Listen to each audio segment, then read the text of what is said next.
ধন্যবাদ। মাননীয় স্পিকার, আপনাকে ধন্যবাদ। মাননীয় স্পিকার, বিশ্বের বিভিন্ন দেশে নানান রকম সংস্কৃতি থাকে। নাচের সংস্কৃতি, গানের সংস্কৃতি, অভিনয়ের সংস্কৃতি, কবিতার সংস্কৃতি।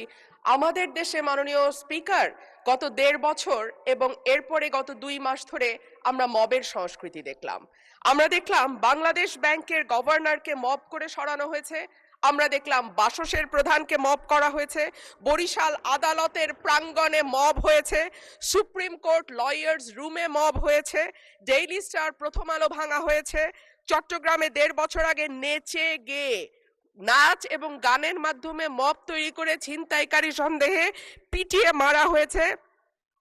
কুষ্টিয়ায় একজন কথিত পীরকে পিটিয়ে মারা হয়েছে কিছুদিন আগে। মাননীয় স্পিকার, আমাদের সম্মানিত মাননীয় স্বরাষ্ট্রমন্ত্রী আজকে উপস্থিত আছেন।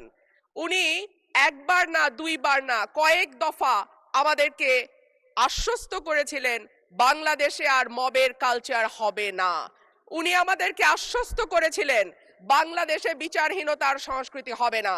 উনি আশ্বস্ত করেছিলেন বাংলাদেশের মানুষ ন্যায় বিচার পাবে। কিন্তু আমরা দেখলাম একটির পর একটি জায়গায় মবের ঘটনা ঘটেই চলেছে। আজকে আমাদের স্বরাষ্ট্রমন্ত্রী উপস্থিত আছেন, আমি ওনার দৃষ্টি আকর্ষণ করে বলি, আজকে মাননীয় প্রধানমন্ত্রীও একই ধরনের কথা বলেছেন। মানুষ যখন ন্যায় বিচার পায় না তখনই এইরকম সংস্কৃতির বাড়ে এবং মানুষ এই ধরনের সংস্কৃতিতে জড়িয়ে যায়। মানুষের মধ্যে হতাশা আছে, মানুষের মধ্যে ক্ষোভ আছে, মানুষের মধ্যে বৈষম্য আছে এবং পড়ছে দৃষ্টান্তমূলক শাস্তির অভাব।